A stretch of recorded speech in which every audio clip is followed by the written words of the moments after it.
नमस्कार, मैं हूं अंजना ओम कश्यप और ब्लैक एंड व्हाइट में आपका बहुत बहुत स्वागत है। आज सबसे पहले आपको शांति दूत का नकाब पहनकर दुनिया भर में ढिंडोरा पीट रहे पाकिस्तान का नकाब उतारेंगे। जो अभी अभी अफगानिस्तान के 400 मासूम मुसलमानों को मारकर आ रहा है, वो पाकिस्तान अब अमन की दुआ के लिए इस्लामाबाद में मजमा लगा रहा है। यानी 900 चूहे खाकर शहबाज ईरान और अमेरिका में शांति वार्ता कराने चले। सोचिए, आतंकवाद का वायरस अब खुद सीज फायर की वैक्सीन बनाएगा।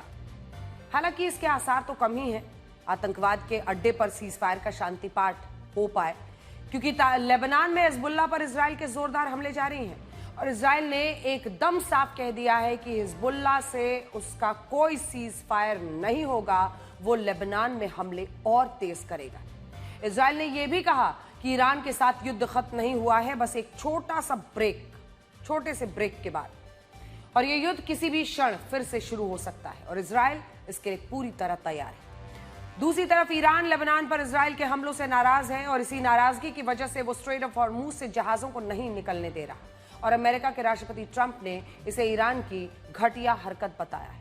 यानी ऐसा लग रहा है कि 14 दिन का ये सीज फायर पाकिस्तान में ही सुपुर्दे खाक हो जाएगा, क्योंकि वास्तव में जंग जो इजराइल लड़ रहा है वो इस वार्ता का हिस्सा ही नहीं है। इजराइल सबसे बड़ा किरदार इस जंग में, और वो इस शांति वार्ता में है ही नहीं।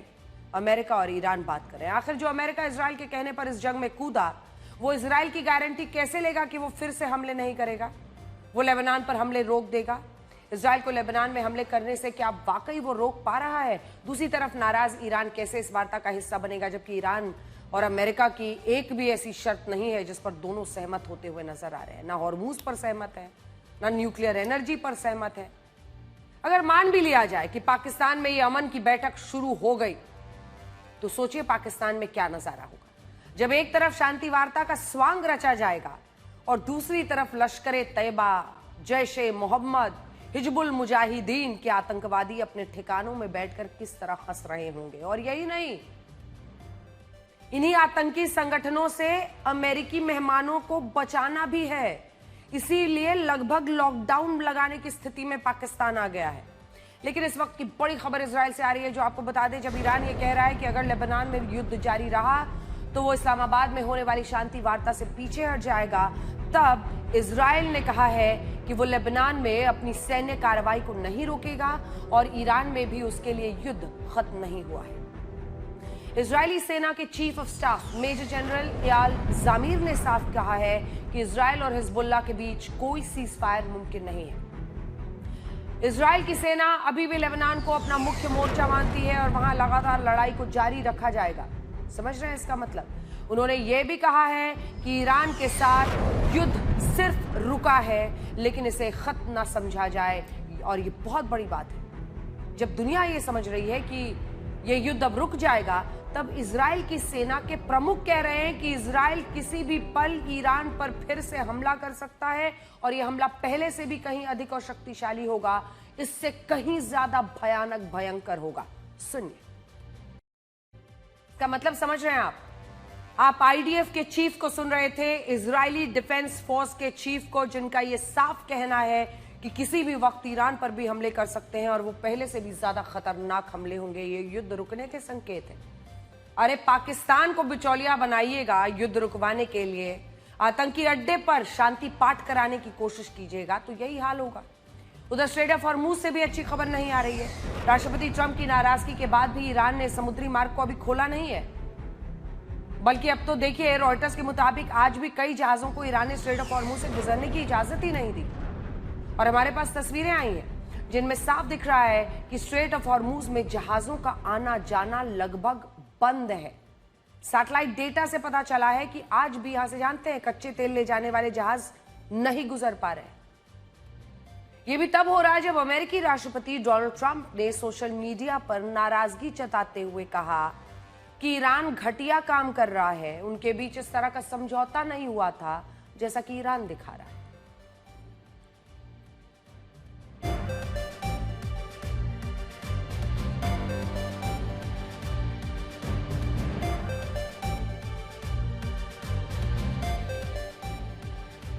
तो सब कुछ जहां पर जो है वहीं पर है। रैप से कुछ देर पहले ईरान की संसद के स्पीकर मोहम्मद बाकर गालिबाफ की नई धमकी आई है और माना यही जा रहा था कि गालिबाफ ही जो स्पीकर हैं वही जा सकते हैं इस्लामाबाद बात करने के लिए। उन्होंने कहा कि इस्लामाबाद में शांति वार्ता शुरू होने से पहले ईरान की 2 मांगे पूरी करना जरूरी है। पहली मांग है लेबनान में युद्ध विराम। अब समझ रहे हैं आप कैसा खेल चल रहा है। दूसरी मांग है ईरान की जब्त की गई संपत्तियों को मुक्त किया जाए। अब अगर ये मांगे पूरी नहीं होती है तो ईरान इस्लामाबाद की शांति वार्ता से पीछे हट सकता है। अब समझ गए आप पूरा खेल। इजराइल रुकेगा नहीं, इजराइल थमेगा नहीं, इजराइल लेबनान पर हमले रोकेगा नहीं। तो पहली शर्त पूरी नहीं हुई तो क्या ईरान जाएगा इस्लामाबाद? इस पोस्ट को अगर सही माने तो नहीं जाएगा। दूसरी तरफ वो चाहते हैं कि जो संपत्ति है उनकी वापस की, इसकी भी कोई सूरत बनती नहीं दिख रही। ईरान ने भी अब अमेरिका को अल्टीमेटम दे दिया है उल्टा कि अगर उसे सीजफायर जारी रखना है तो पहले वो उसकी इन 2 शर्तों को पूरा करे। युद्ध विराम की स्थिति लगभग नामुमकिन सी दिखाई दे रही है। इस युद्ध में जिन सवालों के जवाब अब तक नहीं मिले हैं उनमें एक बड़ा सवाल है ईरान के पूर्व सुप्रीम लीडर अयतुल्ला खामेनी को लेकर।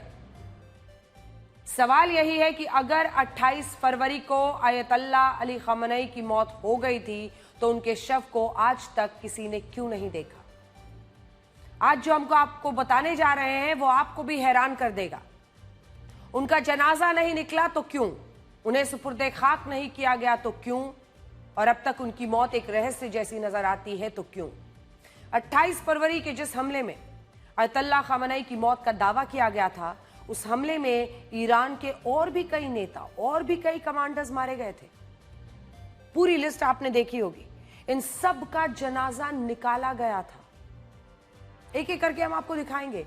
ईरान के सरकारी मीडिया प्रेस टीवी ने खुद इसका लाइव प्रसारण भी किया था और सारे एक जगह ही मारे गए थे। अयतुल्ला अली खामेनी के साथ मारे जाने वाले लोगों का तो जनाजा निकला, लेकिन अयतुल्ला अली खामेनी का नहीं। अब भी जब इन तस्वीरों को आप देखेंगे तो इनमें साफ दिखता है कि 11 मार्च को उन तमाम शीर्ष अधिकारियों और लोगों का तेहरान में जनाजा निकाला गया जो 28 फरवरी के हमले में मारे गए थे।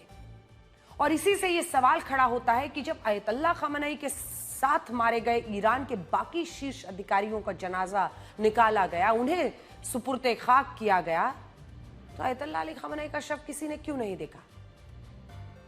शुरुआत में सोशल मीडिया पर कई लोगों ने यह दावा किया कि अयतुल्ला खामेनी का शव इजराइल के हमले में क्षत विक्षत हो गया था, जिसके कारण उनका जनाजा नहीं निकाला गया। लेकिन इस दावे की कभी आधिकारिक रूप से पुष्टि नहीं की। और अगर क्षत विक्षत हुआ तो क्या सिर्फ उन्हीं का शव हुआ, उन्हीं का शरीर हुआ? बाकी अधिकारियों का तो जनाजा निकला। तो जिसका जो हिस्सा मिले, अंग मिले, उसी के साथ जनाजा तो निकाला जाता है। अंतर्राष्ट्रीय न्यूज एजेंसी रॉयटर्स ने खुद बताया कि मलबे के नीचे दबे जिस शव को अयतुल्ला खामेनी का शव बताया जा रहा था, ये एक AI तस्वीर थी। तो खूब झूठ में जिसको कहते हैं ना, खूब प्रोपेगेंडा भी फैलाया जाता है।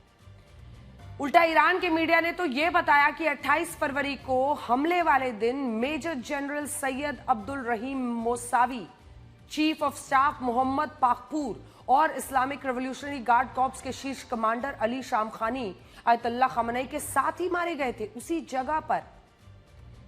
और इन तमाम शीर्ष अधिकारियों का भी बाद में जनाजा निकाला गया। सोचिए, अगर इनका शव ईरान को मिला तो अयतुल्ला खामेनी का शव कैसे नहीं मिला? शुरुआत में जब ईरान के अंदर इस तरह की सुगबुगाहट थी कि अयतुल्ला खामेनी जिंदा हो सकते हैं, तब ईरान के ही सरकारी मीडिया में एक बाकायदा घोषणा कराई गई थी कि 4 मार्च से अयतुल्ला खामेनी का शव आम जनता के सामने लाया जाएगा। उनके सरकारी चैनल ने यह बताया था।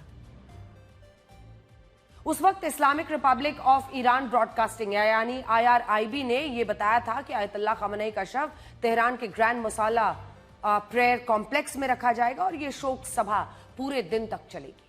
लेकिन बाद में सुरक्षा कारणों से इस कार्यक्रम को टाल दिया गया और उसके बाद से आज तक अयतुल्ला खामेनी का जनाजा नहीं निकाला गया। अली लारिजानी से लेकर ईरान के जितने शीर्ष अधिकारी हैं, क्या ऐसे वक्त पर सुरक्षा खतरे में नहीं है? जितने लारिजानी साहब हों या अन्य शीर्ष अधिकारी हों, पहले या बाद में इस युद्ध के दौरान मारे गए, सबका जनाजा निकाला गया। लेकिन एक अयतुल्ला खामेनी ही हैं जिनकी लोगों ने सिर्फ मौत की खबर सुनी, लेकिन उनके शव को आज तक नहीं देखा गया। अयतुल्ला खामेनी ही नहीं बल्कि उनके बेटे और ईरान के नए सुप्रीम लीडर मुश्तबा खामेनी को लेकर भी इसी तरह का रहस्य बना रहा। ईरान कहता है कि मुश्तबा खामनेई 28 फरवरी के हमले में जिंदा बच गए थे, लेकिन हकीकत में उन्हें आज तक किसी ने नहीं देखा। अब तक अगर आप देखें तो मुश्तबा खामनेई 3 बार अपना ऑडियो संदेश जारी कर चुके हैं, लेकिन इस ऑडियो में भी उनकी आवाज नहीं थी।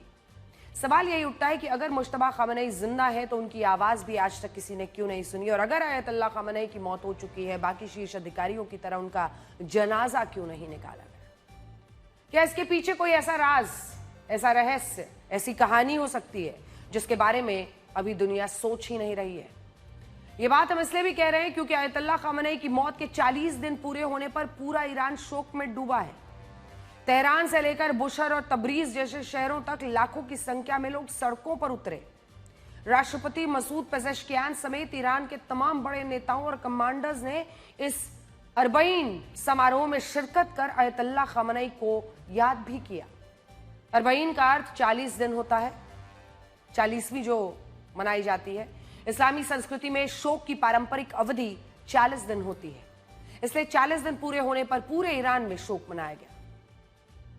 लेकिन बड़ा सवाल यही है कि जब ये युद्ध रुक चुका है तब भी आयतुल्लाह खामनेई का जनाजा नहीं निकाला जा रहा, और क्या दुनिया कभी उनका जनाजा और शव देख भी पाएगी? देखिए, हमारा आपसे एक सवाल है, अगर कोई आपसे ये कहे कि किसी आतंकी संगठन के टेरर कैंप में शांति के मुद्दे पर बड़ी बैठक बुलाई गई है, तो आप इसे क्या मानेंगे? आप इस पर गंभीर होंगे या इस शांति के नाम किया जा रहा एक भद्दा मजाक मानेंगे? आज पाकिस्तान में हूबहू ऐसा हो रहा है। जो पाकिस्तान पूरी दुनिया में आतंकवाद का सबसे बड़ा अड्डा है, वहां कल से शांति का पाठ पढ़ा जाएगा। पाकिस्तान की हालत देखिए आपने, पता नहीं आपने सोशल मीडिया पर देखा या नहीं, लेकिन हम आपको सारी तस्वीरें दिखाएंगे। दिलचस्प बात यह है कि इस्लामाबाद टॉक्स, नोबेल सब चल रहा है।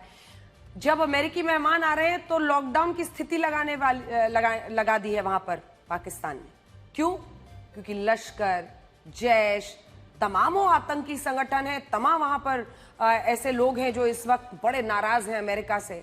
कहीं अमेरिका पर अपने ही देश पाकिस्तान में हमला ना हो जाए।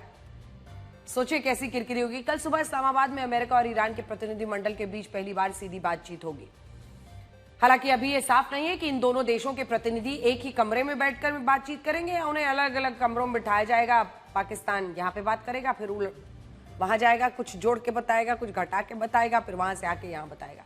अब देखिए, कूटनीति की दुनिया में इसे शटल डिप्लोमेसी भी कहा जाता है, लेकिन ये माना जाता है कि ऐसी सूरत इसके जरिए भी बनाई जा सकती है जब दोनों को आमने सामने लाया जा सके। इस युद्ध से पहले जब जिनीवा और मस्कट में अमेरिका और ईरान की न्यूक्लियर डील को लेकर बातचीत चल रही थी, तब दोनों देशों के प्रतिनिधि एक दूसरे के सामने बैठने तक को तैयार नहीं हुए थे। उस वक्त यह तय हुआ था कि ईरान के प्रतिनिधि अलग कमरे में बैठेंगे, अमेरिका के प्रतिनिधि अलग कमरे में बैठेंगे। उस वक्त मध्यस्थता ओमान करा रहा था, इसलिए ओमान के अधिकारी पहले एक कमरे में जाकर अमेरिका का पक्ष सुनते थे, फिर दूसरे कमरे में जाकर ईरान को बताते थे, फिर ईरान जो कहता था वो जाकर अमेरिका को बताते थे। कहा जा रहा है कि कल से शुरू होने वाली शांति वार्ता में शटल डिप्लोमेसी के तहत अमेरिका और ईरान के प्रतिनिधि अलग अलग कमरों में बैठ सकते हैं और पाकिस्तान उनका संदेश वाहक बन सकता है। अमेरिका की तरफ से इस बैठक में 3 नेता हिस्सा लेंगे। पहले है उपराष्ट्रपति जेडी वैंस, जिन्होंने इस युद्ध का विरोध किया था और इसे गलत माना था। माना जा रहा है कि ईरान ने यह शर्त रखी थी कि वो इस बातचीत में तभी हिस्सा लेगा जब उपराष्ट्रपति जेडी वैंस इसका नेतृत्व करेंगे, और इसी शर्त पर जेडी वैंस को पाकिस्तान भेजा गया है।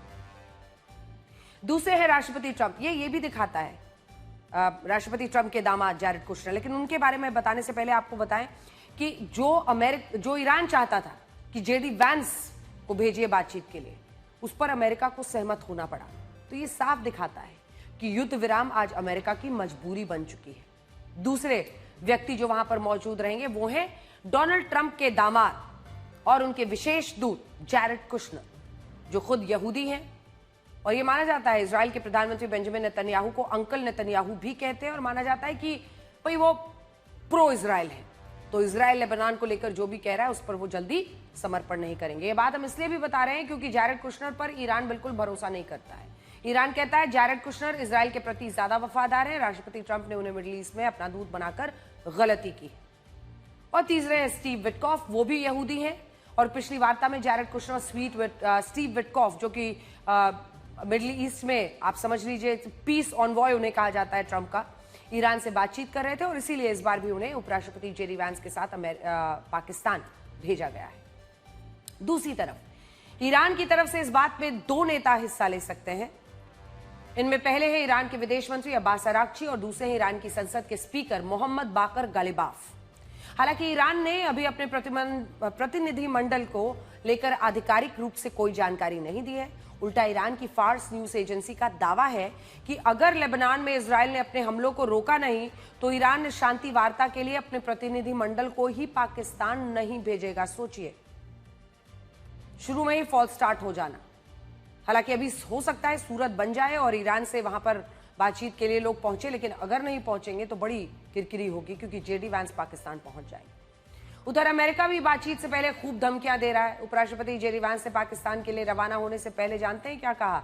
उन्होंने कहा कि अगर ईरान सही नीयत से बात करेगा तो अमेरिका खुले दिल से बातचीत के लिए तैयार है, लेकिन अगर ईरान कोई चालाकी दिखाता है या कोई धोखा देता है तो फिर अमेरिका उसके खिलाफ कड़े से कड़ा रुख अपनाएगा। Look, we're looking forward to the negotiation. I think it's going to be positive. We'll, of course, see. As the President of the United States said, if the Iranians are willing to negotiate in good faith, we're certainly willing to extend the open hand. If they're going to try to play us, then they're going to find that the negotiating team is not that receptive. So we're going to try to have a positive negotiation. The President has gave us some pretty clear guidelines. ये शांति वार्ता कल सुबह 10 बजे तक शुरू होने की उम्मीद है। इस्लामाबाद तब तक पहुंच जाएंगे जेडी वैंस और इसके लिए इस्लामाबाद के सेरीना होटल को वेन्यू बनाया गया है। ये उसी होटल की तस्वीरें हम आपको दिखा रहे हैं। ये बड़ा होटल है, लगभग 387 कमरों का 5 स्टार होटल है वहां का, जहां ईरान और अमेरिका के प्रतिनिधि को ठहराया जाएगा और यही इस होटल में इन दोनों देशों के बीच सीज फायर की शर्तों को लेकर बात होगी। हालांकि इस शांति वार्ता को लेकर पाकिस्तान की हालत इतनी खराब है कि उसे अपनी ही राजधानी में लॉकडाउन लगाना पड़ रहा है। इस्लामाबाद के पूरे क्षेत्र को रेड जोन घोषित किया गया है। सेना ने सेरीना होटल को खाली कराकर इसे अपने नियंत्रण में ले लिया है। मतलब पाकिस्तान को अपने ही देश के लोगों पर भरोसा नहीं है। वो इतना डरे हुए हैं कि हमने जो गली गली इतने आतंकी बना रखे हैं, पाल रखे हैं, वो कुछ खेल ना खराब कर दे। अब कल से यहां सिर्फ ईरान और अमेरिका का प्रतिनिधिमंडल होगा, बाकी पाकिस्तान के अधिकारी, वहां की सेना होगी। यही नहीं, सुरक्षा कारणों से इस्लामाबाद और रावलपिंडी में अगले 2 दिनों की छुट्टी घोषित कर दी गई है। आप सोचिए, पूरे शहर को हाई अलर्ट पर रखा गया है। 10,000 से ज्यादा पुलिस सुरक्षा बल, सेना के जवान तैनात किए गए। 1000 ट्रैफिक पुलिसकर्मी तैनात हैं। कड़ी सुरक्षा के लिए नेशनल हाईवेज, मोटरवे पुलिस को सड़कों पर मौजूद रहने के लिए कहा गया है। इसके अलावा इस्लामाबाद में सुरक्षा के कई घेरे बनाए गए हैं। रेड जोन और हाई सिक्योरिटी एरिया की निगरानी पाकिस्तान की सेना कर रही है। अलग अलग गली और चौराहों पर पाकिस्तानी रेंजर्स के जवानों को खड़ा किया गया है और बाकी इलाकों में पुलिस की तैनाती। ऐसा लग रहा है कि इस्लामाबाद में कोई शांति वार्ता नहीं बल्कि वहां कोई हमला होने वाला है, कोई युद्ध छिड़ने वाला है। देखिए तस्वीरें। कई लोग तो कह रहे हैं अच्छा हुआ ये शांति वार्ता पाकिस्तान में हो रही है, क्योंकि इससे कम से कम दुनिया को ये तो पता चल रहा है कि पाकिस्तान कितना असुरक्षित देश है। वहां एक बैठक के लिए पूरे शहर में लॉकडाउन लगाना पड़ा है। जो पाकिस्तान शांति वार्ता का सेहरा अपने सिर पर बांध रहा है, उसकी ग्लोबल पीस इंडेक्स में रैंकिंग 144 है, देश 163। पाकिस्तान को दुनिया के सबसे असुरक्षित देशों में गिना जाता है। साल 2026 के ग्लोबल टेररिज्म इंडेक्स में पाकिस्तान पहले स्थान पर है। दुनिया के अलग अलग देशों में जैसे बड़ी बड़ी टेक कंपनीज के हेडक्वार्टर्स और दफ्तर होते हैं, वैसे ही पाकिस्तान में जानते हैं किसके हेडक्वार्टर्स हैं? लश्कर के हेडक्वार्टर, जैश ए मोहम्मद के हेडक्वार्टर, हिजबुल मुजाहिदीन के हेडक्वार्टर, आतंकी संगठनों के टेरर हेडक्वार्टर्स आपको शहर शहर मिलेंगे और इनके सीईओज यानी इन आतंकी संगठनों के आका भी इसी पाकिस्तान में सेना की सुरक्षा में रहते हैं। पाकिस्तान में हर रोज आतंकी हमलों में औसतन 3 लोगों की मौत होती है। आपस में ही लड़ बैठते हैं। पाकिस्तान में सुरक्षा का हाल ऐसा है कि वहां कई विदेशी क्रिकेट खिलाड़ियों ने इस साल पाकिस्तान सुपर लीग में हिस्सा लेने से इनकार कर दिया। ये खिलाड़ी कहने लगे कि हमें मरने का कोई शौक नहीं है जो हम पाकिस्तान जाकर खेलेंगे। आप इस लिस्ट को देखिए जिसमें इंग्लैंड, ऑस्ट्रेलिया से लेकर जिम्बाब्वे के खिलाड़ियों ने भी पाकिस्तान में खेलने से मना कर दिया और यह कहा कि वो पाकिस्तान जाने का जोखिम उठा ही नहीं सकते। और ऐसा नहीं है कि सिर्फ इन विदेशी खिलाड़ियों को पाकिस्तान जाने से डर लगा है। बराक ओबामा 2 बार अमेरिका के राष्ट्रपति बने, लेकिन सुरक्षा कारणों से उन्होंने कभी पाकिस्तान का दौरा नहीं किया। साल 2011 में जब लादेन पाकिस्तान में मिला तब तो पाकिस्तान को अमेरिका ने खतरनाक देशों की सूची में डाल दिया था। इसके बाद राष्ट्रपति ट्रंप भी सुरक्षा कारणों से अपने पहले कार्यकाल में पाकिस्तान नहीं गए। इसके बाद जो बाइडेन भी भारत आए, लेकिन खतरे को देखते हुए पाकिस्तान से दूरी बना ली। और तो और FATF में अगर आप आतंकियों की लिस्ट देखेंगे तो उसमें आधे से ज्यादा आतंकी इसी पाकिस्तान के हैं। अमेरिका तो छोड़िए, चाइना के राष्ट्रपति शी जिनपिंग ने भी सितंबर 2014 में सुरक्षा कारणों से पाकिस्तान का दौरा रद्द कर दिया था। 4 साल पहले साल 2022 में सऊदी अरब के क्राउन प्रिंस मोहम्मद बिन सलमान को भी पाकिस्तान जाने में इतना खतरा लगा कि उन्होंने बिना वक्त गवाए ऐलान कर दिया था कि वो पाकिस्तान तो नहीं जाएंगे। और इस बार भी अमेरिका और ईरान का प्रतिनिधिमंडल इस्लामाबाद आ तो रहा है, लेकिन उनका दिल बड़ी तेजी से धड़क रहा होगा। आप पिछले महीने की इन तस्वीरों को याद कीजिए, जब ईरान युद्ध के खिलाफ पाकिस्तान में अमेरिका के खिलाफ खूनी प्रदर्शन हुए थे। अमेरिका के खिलाफ, इजराइल के खिलाफ। उस वक्त ये कॉन्सुलेट है, अमेरिकी कॉन्सुलेट इन कराची। उस वक्त कराची में अमेरिकी कॉन्सुलेट में हिंसक भीड़ ने आगजनी की, तोड़फोड़ कर दी थी, आग लगा दी थी।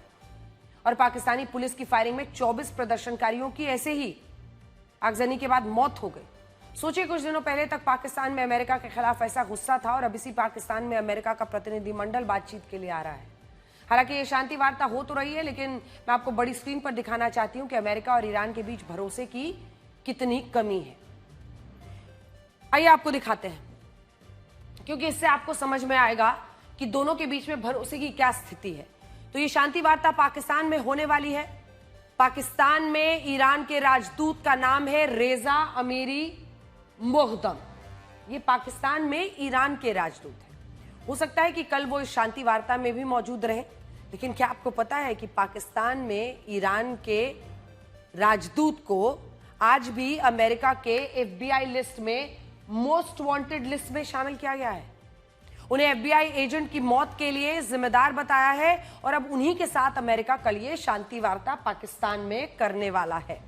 अमेरिका बार बार कहता है कि अगर ईरान परमाणु हथियार बनाने के करीब नहीं होता तो इस युद्ध की उसे कोई जरूरत नहीं पड़ती। कहता है ना। अब भी इस्लामाबाद में बैठक होने वाली है। उसका सबसे बड़ा मुद्दा यही है कि ईरान के परमाणु कार्यक्रम का क्या होगा। लेकिन आज हम आपको ये बताना चाहते हैं कि अमेरिका पाकिस्तान में जाकर जिस बीमारी का इलाज ढूंढ रहा है, वो बीमारी इसी पाकिस्तान ने खुद फैलाई है। अगर पाकिस्तान ना होता तो ईरान कभी अपना परमाणु कार्यक्रम शुरू ही नहीं कर पाता। बात यहां तक पहुंचती ही नहीं। तो सुनिए अब, और जब आपसे कोई बहस करे ना, पाकिस्तान की हिमायत करे अपने ही देश में, तो उसको ये बात जरूर बताइएगा।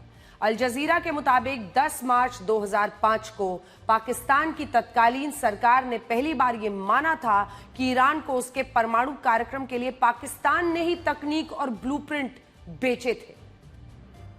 उन्हें बेचने वाला कोई और नहीं बल्कि अब्दुल कादिर खान, जिन्हें पाकिस्तान के परमाणु कार्यक्रम का जनक माना जाता है। अब्दुल कादिर खान ने उत्तर कोरिया और लिबिया के साथ ईरान को भी परमाणु हथियार बनाने का ब्लूप्रिंट दिया था। न सिर्फ ब्लूप्रिंट दिया, बल्कि पाकिस्तान ने ईरान को 600 से 900 न्यूक्लियर सेंट्रीफ्यूज दिए। ये वही मशीनें होती हैं जो यूरेनियम को एनरिच करती हैं और फिर यूरेनियम को एनरिच करके उससे परमाणु हथियार बनाया जाता है। और यही सेंट्रीफ्यूज देने वाले पाकिस्तान में ये जा रहे हैं बातचीत करने। कई रिसर्च पेपर्स में बताया गया है कि पाकिस्तान से ईरान को जो न्यूक्लियर सेंट्रीफ्यूज मिले, उन्हें ईरान ने खोलकर खुद के सेंट्रीफ्यूज बनाने शुरू कर दिए। यहीं से ईरान ने अपने परमाणु कार्यक्रम की नींव रखी और वो अमेरिका पर दबाव बनाने के लिए यूरेनियम को तय सीमा से ज्यादा एनरिच करने लगा। और जब ईरान ने 60% तक यूरेनियम को एनरिच कर लिया, तब अमेरिका के कान खड़े हुए। ये विवाद युद्ध का कारण बन गया। और अब जब ये सेंट्रीफ्यूज देने वाले पाकिस्तान ने ईरान को ये इनेबल कराया और फिर अमेरिका उस पर भड़का, युद्ध हुआ। अब युद्ध के बाद सब जा रहे हैं पाकिस्तान में हल ढूंढने। यानी आज की तारीख में इससे बड़ा, इससे भद्दा मजाक नहीं हो सकता। कोई नहीं होगा कि जिस पाकिस्तान के कारण यूरेनियम को एनरिच ईरान कर पाया, जिसकी वजह से ये पूरा युद्ध हुआ, उसी युद्ध को रुकवाने के लिए पाकिस्तान को कई लोग हीरो बता रहे हैं। और पाकिस्तान का मीडिया तो कह रहा है कि वाह, हमारी सरकार तो ग्रेट है। असीम मुनीर, शहबाज शरीफ ने झंडे गाड़ दिए। पाकिस्तान की पंजाब असेंबली में तो एक प्रस्ताव पेश हुआ है जिसमें शहबाज शरीफ, प्रधानमंत्री शहबाज शरीफ, जनरल असीम मुनीर, उप प्रधानमंत्री इशाक डार को शांति का नोबेल देने की मांग कर दी गई है। पाकिस्तान में इस लेवल का जश्न मन रहा है जैसे उसने इस युद्ध को रुकवा दिया। दुनिया भर के नेता पाकिस्तान को फोन कर रहे हैं, जबकि हकीकत तो यह है कि पाकिस्तान इस युद्ध का असली जिम्मेदार है। उसी की वजह से आज ईरान की ये नौबत आई। लेकिन बड़ी खबर आ रही है और बड़ी खबर आपको बताते हैं। ब्रेकिंग न्यूज आ गई है। इस्लामाबाद वार्ता से पहले ट्रंप ने ईरान को बड़ी धमकी दी है। ट्रंप ने कहा कि अगर ये वार्ता असफल हुई तो फिर हमारे हथियार लोड हो रहे हैं, हम जहाजों को तैयार कर रहे हैं। अमेरिकी मीडिया को दिए गए इंटरव्यू में डोनाल्ड ट्रंप ने यह कह दिया है कि अमेरिकी युद्धपोतों को सबसे खतरनाक विध्वंसक गोला बारूद से लैस किया जा रहा है। तो डोनाल्ड ट्रंप ईरान को फिर धमका रहे हैं। जब उनसे पूछा गया कि क्या उन्हें लगता है कि वार्ता सफल होगी, तो ट्रंप ने कहा कि अगले 24 घंटे में पता चल ही जाएगा कि वार्ता का क्या होगा। ट्रंप ने कहा कि इस बार हम अपने जहाजों में ऐसे हथियार लोड कर रहे हैं जिसका इस्तेमाल पहले कभी नहीं हुआ। पाकिस्तान में सीज फायर की शर्तों को लेकर शांति वार्ता तो शुरू हो रही है, लेकिन लेबनान पर अब भी युद्ध के काले बादल छाए हैं। इजरायल ने अमेरिका के दबाव में यह तो कहा कि वो लेबनान के साथ बातचीत को शुरू करेगा, लेकिन हकीकत में इजरायल ने लेबनान पर हमले बंद नहीं किए हैं। आज दक्षिणी लेबनान में आप देखिए, ये तस्वीरें आज की हैं, जहां इजरायली वायुसेना के हवाई हमलों के बाद बड़े पैमाने पर तबाही मची हुई है। लेबनान के सिदोन जिले के ग्रामीण इलाके में इजरायल ने हवाई हमला किया, जिससे कई इमारतें जमींदोज हो गईं और हर तरफ मलबे का ढेर है। इसी तरह का मंजर लेबनान के कफ्र रोमा शहर में दिखा, जहां इजरायल के हमलों में कई इमारतों, वाहनों को भारी नुकसान पहुंचा है। और इजरायल की वायुसेना ने हिजबुल्लाह के ठिकानों पर हमला करते हुए लगभग 10 रॉकेट लॉन्चर्स को नष्ट कर दिया। और आज भी लेबनान में जो दृश्य दिखा वो यही बता रहा था कि इजरायल वहां रुकने को तैयार नहीं। देखिए, इजरायल के प्रधानमंत्री बेंजामिन नेतन्याहू ने कहा है कि लेबनान में कोई शांति समझौता या युद्ध विराम नहीं हुआ है और लेबनान में इजरायल के हमले जारी रहेंगे। सुनिए। इजराइल के निवासियों, मुझे आप पर गर्व है। आप लगातार मजबूती से डटे हुए हैं। मैं आपको बताना चाहता हूं कि लेबनान में कोई युद्ध विराम नहीं है। हम पूरी ताकत से हिजबुल्लाह पर हमले जारी रखे हुए हैं और हम तब तक नहीं रुकेंगे जब तक आपकी सुरक्षा बहाल नहीं हो जाती। ईरान में बुराई के खिलाफ हमारी बड़ी सफलताओं से इजराइल की मजबूती बढ़ी है। प्रधानमंत्री बेंजामिन नेतन्याहू कह तो रहे हैं कि लेबनान में युद्ध नहीं रुकेगा, लेकिन पश्चिमी मीडिया दावा कर रहा है कि अगले हफ्ते अमेरिका में इजरायल और लेबनान के बीच बातचीत शुरू हो सकती है। तो सोचिए, लेबनान और इजरायल के बीच में बातचीत अमेरिका में होगी, अमेरिका और ईरान के बीच में बातचीत पाकिस्तान में। खैर, जो भी है, इजरायल बातचीत कर सकता है अगले सप्ताह लेबनान से, और वो भी अमेरिका में। और इसका मुख्य उद्देश्य है कि हिजबुल्लाह को निहत्था करना, एक स्थायी शांति समझौता करना। इस बातचीत की कमान अमेरिका में तैनात दोनों देशों के राजदूत संभालेंगे। एक तरफ लेबनान में युद्ध की लपटें सीज फायर को सुलगा रही हैं, तो दूसरी तरफ खाड़ी देशों में कुछ अजीब ही हो रहा है। कुवैत ने दावा किया है कि सीज फायर के बावजूद अब भी उस पर लगातार हमले हो रहे हैं। इन हमलों में कुवैत के एक ठिकाने को भारी नुकसान पहुंचा है। कुवैत की नेशनल गार्ड के मुताबिक कुछ आत्मघाती ड्रोन्स को उसने हवा में नष्ट किया है। कुवैत के विदेश मंत्री और विदेश मंत्रालय का आरोप है कि ये हमले ईरान की तरफ से किए गए हैं और कुवैत ने इन्हें घटिया और घिनौना करार दिया है। कुवैत का यह कहना है कि जब युद्ध विराम लागू है, आपने खुद ही युद्ध विराम लागू किया है ईरान ने, तो ईरान ने उस पर हमले बंद क्यों नहीं किए हैं। दूसरी तरफ ईरान कह रहा है कि उसने सीज फायर के बाद से किसी भी देश पर कोई हमला नहीं किया है। यह भी अजीब बात है। ईरान के मुताबिक कुवैत के आरोप झूठे हैं। ईरान यहां एक नई थ्योरी भी गढ़ रहा है। ईरान का आरोप है कि इजरायल और अमेरिका इस सीज फायर को तुड़वाने के लिए गोपनीय ढंग से खाड़ी देशों पर हमले कर रहे हैं। यानी इजरायल और अमेरिका खाड़ी देशों पर हमले कर रहे हैं और इन झूठे हमलों का ठीकरा ईरान के सिर पर फोड़ा जा रहा है, ताकि यह साबित किया जा सके कि ईरान ही इस सीज फायर का पालन नहीं कर रहा। सोशल मीडिया पर भले ही युद्ध विराम हो गया, लेकिन जमीनी हकीकत काफी अलग है। जमीनी हकीकत तो यह है कि अब भी खाड़ी देशों में आत्मघाती ड्रोन से इंटरसेप्ट हो रहे हैं। इन हमलों का आरोप ईरान पर लग रहा है। कई विश्लेषक ये भी कह रहे हैं कि इस तरह के हमले अब कभी भी पूरी तरह बंद नहीं होंगे। ईरान ने जिस तरह अमेरिका जैसे देश को सीज फायर करने के लिए मजबूर किया है, उसके बाद ईरान मिडिल ईस्ट के क्षेत्र में खुद को सबसे बड़ी सुपर पावर भी कह रहा है और मान रहा है। सुपर पावर मानेगा तो वो अपने पड़ोसी देशों पर वर्चस्व बनाने की कोशिश करेगा ही और उन्हें हमेशा दबाव में रखेगा। उन्हें लग रहा है कि अब तो हमने अमेरिका को पछाड़ दिया, युद्ध विराम के लिए मजबूर कर दिया, तो सऊदी और ऐसे देशों की राजशाही को वो क्या ही समझेगा। ईरान पहले भी ऐसा करता था, लेकिन तब उसकी सैन्य क्षमता का परीक्षण नहीं हुआ था। किसी ने नहीं सोचा था कि ईरान युद्ध में अमेरिका इजराइल के सामने एक हफ्ते भी टिक पाएगा, लेकिन ऐसा हुआ और यही कारण है कि इससे खाड़ी देशों में अब ईरान को लेकर एक असहजता जो है, डिस्कंफर्ट बढ़ रही है। इनमें भी यूएई और सऊदी अरब के सामने सबसे बड़ी चुनौती है, क्योंकि अब तक इन देशों की ईरान पर बढ़त मानी जाती थी। और इन देशों को अमेरिका से सुरक्षा की गारंटी मिलती थी। अमेरिका ने बाकायदा अपने अमेरिकन बेसेस वहां आर्मी के बना रखे हैं इन देशों में। लेकिन इस एक युद्ध ने सारे समीकरण, सारे गणित, सारा भरोसा बदल कर रख दिया है। मैं आपको बड़ी स्क्रीन पर भी दिखाती हूं कि इस युद्ध से अमेरिका ने खाड़ी देशों का भरोसा, जो उन पर भरोसा करते थे सुरक्षा के लिए, उसको कैसे खो दिया है। अगर आप मिडिल ईस्ट के इस नक्शे को देखेंगे जो हम आपको इस स्क्रीन पर दिखाने वाले हैं, तो आपको ये समझ में आएगा कि क्या स्थिति है युद्ध से पहले और ईरान के हमलों के बाद। तो देखिए, मिडिल ईस्ट में अमेरिकी जो सैन्य ठिकाने, इन तमाम देशों में आप देखिए कितने ही सैन्य ठिकाने, जूम इन कीजिए, इनको समझ में आएगा। अब देखिए, ये छोटे देश हैं यूएई, तो यहां पर आपको दिख रहा है यूएई हो, बहरीन हो, यहां पर देखिए सऊदी अरब में देखिए कितने सारे अमेरिकी ठिकाने हैं। तो इससे आप अंदाजा लगा सकते हैं कि झंडा जो है ना अमेरिका का, तुर्की से लेकर सीरिया, इराक, सऊदी अरब, बहरीन, कुवैत यहां पर दिखाइए, ये कुवैत है जो छिपा हुआ है झंडे से, ये कुवैत है, यहां पर जो आप लिखा हुआ देख रहे हैं ना, यहां पर इसके पीछे झंडे से, ये बहरीन है जो कि छिप गया है, कतर है, यूएई, ओमान, इन सभी जगहों पर अमेरिकी झंडे लहरा रहे हैं। मतलब अमेरिकी सैन्य ठिकाने हैं युद्ध से पहले। अब इधर ही देख लीजिए, अफगानिस्तान में हाल देखिए, अमेरिका ही अमेरिका।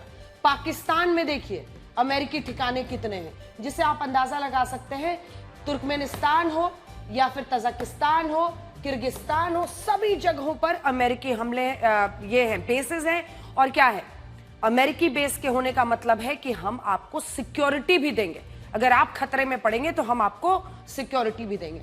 अब आप ईरान के हमलों के बाद की तस्वीर देखिए। अब यहां पर क्या है, जितने उसके यहां पर ठिकाने थे मिडिल ईस्ट के देशों में, ज्यादातर अमेरिकी बेसिस पर हमले हुए हैं। अब इधर Turkmenistan, Uzbekistan, Tajikistan, Afghanistan, Kyrgyzstan और ये पाकिस्तान, ऐसी ही जगहों पर उसका झंडा बचा है। 40 दिन के युद्ध में ईरान ने अमेरिका के लगभग सभी सैन्य ठिकानों को निशाना बनाया और उन्हें इस तरह से साफ कर दिया। यानी पहले मिडिल ईस्ट को ये क्षेत्र का, ये पूरा जो क्षेत्र है वो इस तरह का दिखता था जिसमें अमेरिकी झंडे ही झंडे थे। लेकिन अब देखिए क्या है। द न्यूयॉर्क टाइम्स के मुताबिक आज जो स्थिति है वो अब हम आपको बताना चाहते हैं। न्यूयॉर्क टाइम्स के मुताबिक अमेरिका के ज्यादातर सैन्य ठिकाने ईरान के हमलों के कारण निष्क्रिय हो चुके हैं और उसके सैनिकों को होटल में रहकर ऑपरेट करना पड़ रहा है। और इस युद्ध में अमेरिका ने यही चीज खोई है। यूएई, सऊदी अरब, कतर, कुवैत, बहरीन और ओमान ने अमेरिका के साथ पेट्रो डॉलर की डील साइन की है। इसके तहत ये देश सारा कच्चा तेल जो गैस है वो अमेरिकी डॉलर में बेचते थे और बदले में अमेरिका इन देशों को सुरक्षा की गारंटी देता था। और इस गारंटी की कीमत कोई मामूली नहीं थी। ये 6 खाड़ी देश हर साल जानते हैं 654 बिलियन डॉलर यानी 60,72,000 करोड़ रुपए का कच्चा तेल और गैस बेचते थे और इनका भुगतान सिर्फ और सिर्फ डॉलर में होता था। आप ये भी कह सकते हैं कि इन देशों को अमेरिका से सुरक्षा की जो गारंटी मिली हुई थी उसकी कीमत लगभग 61 लाख करोड़ रुपए थी। अब देखिए क्या खेल है। ईरान ने 40 दिनों में इस गारंटी की धज्जियां उड़ा दी हैं और इससे सवाल यही उठता है कि जब अमेरिका इन खाड़ी देशों की रक्षा ही नहीं कर पाया तो ये देश अब अपना कच्चा तेल अमेरिकी डॉलर में क्यों बेचे? दुनिया में आज भी 80% कच्चा तेल डॉलर में बिकता है। 80% कच्चा तेल डॉलर में बिकता है। अमेरिका की दादागिरी देखिए। इनमें 27% हिस्सेदारी अकेले खाड़ी देशों की होती है। अगर खाड़ी देशों ने डॉलर में अपना कच्चा तेल बेचना बंद कर दिया तो दुनिया में लगभग 50% तेल ही डॉलर में बिकेगा। अब अगर ऐसा होता है तो धीरे धीरे डॉलर का दम निकलने लगेगा। अमेरिका की सारी ताकत हवा हो जाएगी। इससे ही डी डॉलराइजेशन कहते हैं, जिससे अमेरिका बहुत डरता है। आपको शायद ये बात पता नहीं होगी कि अमेरिका ने आज तक पूरी दुनिया को अपने प्रतिबंधों से इसलिए डराया क्योंकि उसके पास डॉलर है। अमेरिका जब किसी देश पर प्रतिबंध लगाता है ना, तो वो देश डॉलर का इस्तेमाल नहीं कर पाता है। इससे वो देश आइसोलेट होने लगता है, इससे उसके देश की अर्थव्यवस्था टूटने लगती है। लेकिन सोचिए, भविष्य में अगर डॉलर ही कमजोर हो जाए और ये बाकी देश एकजुट हो जाएं, पूरी दुनिया अलग अलग करेंसी में व्यापार करने लगे, तो अमेरिका प्रतिबंधों का कोई महत्व ही नहीं रह जाएगा।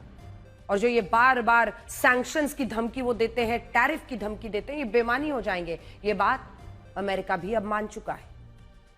अमेरिका के ही विदेश मंत्री मार्को रूबियो ने साल 2023 में फॉक्स न्यूज को दिए एक इंटरव्यू में यह कहा था कि जिस तरह पूरी दुनिया डॉलर को छोड़कर दूसरी करेंसी पर शिफ्ट हो रही है, उससे 5 साल बाद डॉलर की बादशाहत खत्म हो जाएगी और डी डॉलराइजेशन अमेरिका से सुपर पावर का टैग छीन लेगा। और अब यही होता हुआ दिख रहा है। और इसमें ईरान के युद्ध ने अमेरिका और उसके डॉलर का खेल और बिगाड़ दिया है। शुरू में तो ऐसा हुआ, कई देशों की करेंसी टूटी और ऐसा लगा कि डॉलर तो और भी ताकतवर और मजबूत हो रहा है। लेकिन अब देखिए, सऊदी अरब ने इस युद्ध में पहली बार ईरान के विदेश मंत्री अब्बास अरागची से बात की है और ऐसा लग रहा है कि अब खाड़ी देशों के फ्रेंडशिप गोल बदलने वाले हैं। और अगर ऐसा होता है तो इससे दुनिया में अमेरिका के वर्चस्व, उसकी हेजेमनी को करारी चोट लगेगी। पहले 16 नवंबर 1961 को अमेरिका के तत्कालीन राष्ट्रपति जॉन एफ कैनेडी ने यूनिवर्सिटी ऑफ वॉशिंगटन में एक ऐतिहासिक भाषण दिया था, जिससे अमेरिका ने कुछ नहीं सीखा। आज हम ये नायाब भाषण और उसका एक हिस्सा लेकर आपके लिए आए हैं। इसको सोशल मीडिया पर भी जरूर शेयर कीजिएगा। ये बहुत मायने रखता है। जो बात उन्होंने तब कही थी वो आज तक अमेरिका समझ नहीं पाया है। कैनेडी की उस बात को हम सुनाएंगे, लेकिन उससे पहले आपको बताते हैं, उन्होंने कहा था कि अमेरिका को इस सच्चाई का सामना करना होगा कि वो ना तो सर्वशक्तिमान है और ना ही सब कुछ जानने वाला है। दुनिया की आबादी में उसकी हिस्सेदारी सिर्फ 6% है और ऐसे में अमेरिका को यह सोच छोड़ देनी चाहिए कि वो दुनिया की हर समस्या का हल खोज सकता है, हर चुनौती और कठिनाई को पलट सकता है। दुनिया भर की प्रॉब्लम्स का अमेरिकन सॉल्यूशन नहीं हो सकता है। अगर राष्ट्रपति ट्रंप ने जॉन एफ कैनेडी के इस भाषण को सुना होता, इससे जरा सी भी सीख ली होती, तो वो शायद ईरान में कभी युद्ध नहीं छोड़ते। ये नायाब भाषण जॉन एफ कैनेडी का, जो अमेरिका को ही आईना दिखा रहा है। सुनिए, 40 दिनों के इस युद्ध ने कई सबक सिखाए। इसने यह बताया कि ईरान उतना कमजोर नहीं है जितना सब समझते थे। इसने यह सिखाया कि अमेरिका उतना ताकतवर नहीं है जितना उसे माना जाता था और अमेरिका को भी झुकाया जा सकता है। यह इस युद्ध ने विश्व को बताया। इसने यह भी सिखाया कि इजराइल उतना सुरक्षित नहीं है जितना उसे सब देश समझते थे। आपने देखा होगा कि इस युद्ध में ईरान की मिसाइलों ने कैसे इजराइल को भारी नुकसान पहुंचाया। कई लोग ये मानते थे कि अभेद्य है उसका आयरन डोम, लेकिन ये मिसाइलें उसके परमाणु ठिकानों तक भी पहुंच गई। इसी युद्ध ने यह भी सिखाया कि आयरन डोम अभेद नहीं है जैसा माना जाता था। इसी युद्ध ने यह भी बताया कि दुबई और अबू धाबी जैसे शहर, जिन्हें दुनिया के सबसे सुरक्षित शहर माना जाता था, अलग अलग देशों से जो सबसे पैसे वाले लोग होते हैं अपना देश छोड़ छोड़ के यहां पर आते हैं बसने के लिए, ये देश भी असुरक्षित साबित हुए। इसी तरह सऊदी अरब भी उतना साहसी नहीं है जितना वो खुद को बताता है। पूरे मिडिल ईस्ट में सबसे बड़ा रक्षा बजट सऊदी अरब का। बैठे रहे हाथ पर हाथ धरे, लेकिन अंत में सऊदी अरब ने ईरान के किसी भी हमले का जवाब नहीं दिया। वो ईरान के कई हमलों को रोक भी नहीं पाया। और इस युद्ध ने यह भी सिखाया कि खाड़ी देशों में वैसा मुस्लिम ब्रदरहुड नहीं है जैसा कि पूरी दुनिया में पेश किया जाता था। हकीकत तो यह है कि जब रमजान का पवित्र महीना चल रहा था, तब ईरान मुस्लिम देशों पर मिसाइलें दाग रहा था और इन मुस्लिम देशों में से अमेरिका भी ईरान पर हमले कर रहा था, इन्हीं देशों से। तो सोचिए, काहेगा मुस्लिम भाईचारा। जब पूरी दुनिया का ध्यान अमेरिका, इजराइल और ईरान की जंग और सीजफायर की बातचीत पर टिका है, तब दुनिया में जंग का एक और मोर्चा खुलने की कगार पर है। लगता है कि समंदर की गहराइयों में एक और खतरनाक खेल खेला जा रहा है, जो जंग की ओर मुड़ सकता है। और यह खींचतान है रशिया और ब्रिटेन की। आरोप है कि रशिया की परमाणु सबमरीन्स ने ब्रिटेन की घेराबंदी करने की कोशिश की, जिसे ब्रिटिश रॉयल नेवी ने 1 महीने लंबे चले बेहद गुप्त ऑपरेशन में नाकाम कर दिया है। अब ब्रिटेन ने कहा है कि वो पुतिन से अपनी नजरें नहीं हटाएगा। आरोप है कि रशिया ने ब्रिटेन को चकमा देने के लिए अपनी घातक अकूला क्लास परमाणु पनडुब्बी को आगे किया ताकि ब्रिटेन की सेना का पूरा ध्यान इस बड़ी पनडुब्बी पर रहे। लेकिन इसकी आड़ में क्या हो रहा था? आरोप है कि इसकी आड़ में रशिया की GUGI गुगी जासूसी यूनिट की 2 अन्य छोटी पनडुब्बियां समुद्र के नीचे बिछी जो इंटरनेट है और बिजली की केबल्स है उसके पास जासूसी कर रही थी। जब ब्रिटेन को खतरे की आहट हुई तो उसने नॉर्वे के साथ मिलकर एक साझा मोर्चा खोला। ब्रिटेन के घातक HMS सेंट एल्बन्स ने रशिया के सबमरीन्स का पीछा किया। साथ ही हवा से पनडुब्बियों का शिकार करने वाले निगरानी विमान P-8A पोसाइडन को उतार दिया गया। इसके अलावा ब्रिटेन ने समुद्र में सैकड़ों सेंसर्स गिराए ताकि रूसी पनडुब्बियों की हलचल को लाइव ट्रैक किया जा सके। आप सोचिए, हम लोग बार बार कहना है कि अलग अलग जगहों पर रशिया यूक्रेन का युद्ध चल ही रहा है। पाकिस्तान अफगानिस्तान का बीच में चला, इधर आप देख ही रहे हैं कि ईरान और इजराइल अमेरिका के बीच में क्या स्थिति है, इधर ब्रिटेन और रशिया। अब ब्रिटेन का आरोप है कि रशिया की नजरें उन अंडर सी केबल्स पर थी जो ब्रिटेन को इंटरनेट और ऊर्जा की सप्लाई करती है। रशिया इन केबल्स को काटकर या उनमें जासूसी उपकरण लगाकर पूरे देश की अर्थव्यवस्था, पूरे देश का बैंकिंग सिस्टम सबको ठप करने की फिराक में था। एक्सपर्ट्स का मानना है कि रशिया ब्रिटेन को चेतावनी देना चाहता है कि अगर उसने यूक्रेन की मदद बंद नहीं की तो वो ब्रिटेन के लिए मुश्किलें पैदा कर सकता है।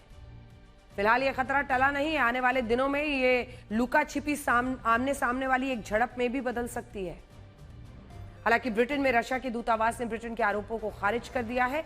रशिया का कहना है कि वो ब्रिटेन के लिए अंडर सी इंफ्रास्ट्रक्चर को कोई खतरा पैदा नहीं करता है, ना ही कोई आक्रामक बयानबाजी करता है। रशिया ने यह भी कहा कि नॉर्थ स्ट्रीम पाइपलाइन को पश्चिमी देश साबोटाज करते हैं, न कि रशिया करता है।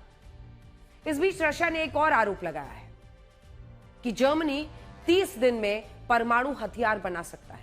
उसने अमेरिका और यूरोप के देशों से पूछा कि जैसे ही उन्होंने ईरान पर कार्रवाई की, क्या वो जर्मनी पर भी ऐसी ही कार्रवाई करेंगे और क्या अमेरिका यूरोप के देशों को परमाणु हथियार बनाने से रोकेगा। अब देखिए,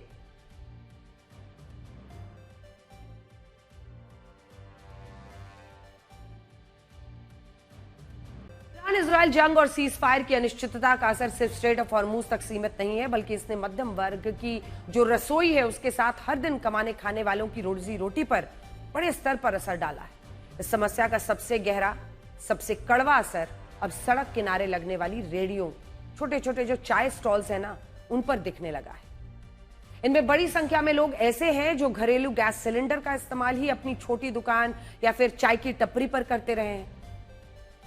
इस वजह से स्ट्रीट फूड की दुकानदारी पर एक खतरा दिख रहा है। दिल्ली, मुंबई, अहमदाबाद, राजकोट, लखनऊ, पटना, सड़कों पर जो आप चाट पकौड़े और चाय की दुकानें देखते थे, जो चाट पकौड़ों और चाय की खुशबू से महकती थी, कई जगहों पर सन्नाटा है।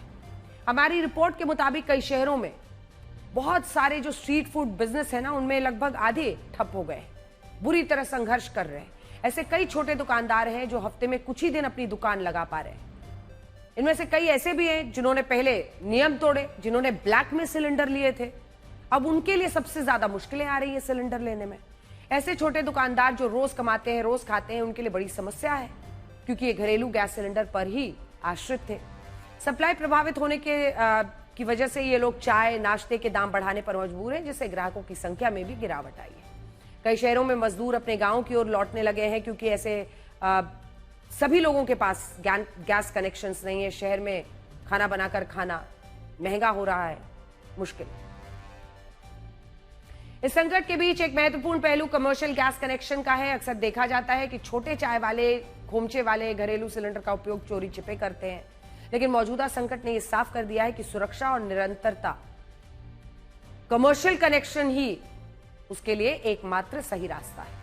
छोटे दुकानदारों को चाहिए कि वो कानूनी रूप से कमर्शियल कनेक्शंस की ओर बढ़े। मौजूदा संकट जैसी स्थिति में प्रशासन, कंपनियां कमर्शियल सप्लाई को ही प्राथमिकता देती हैं। घरेलू सिलेंडर का व्यावसायिक उपयोग न केवल अवैध है, बल्कि पकड़े जाने पर जुर्माना भी है और कारोबार बंद होने का खतरा भी पैदा होता है।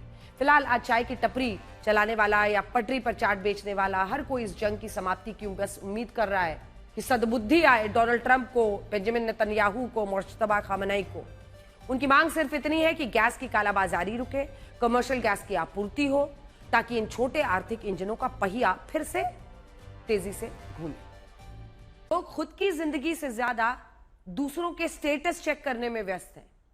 लग रहा है जैसे सबकी खुशियों का ऑडिट कर रहे हो। नमस्कार।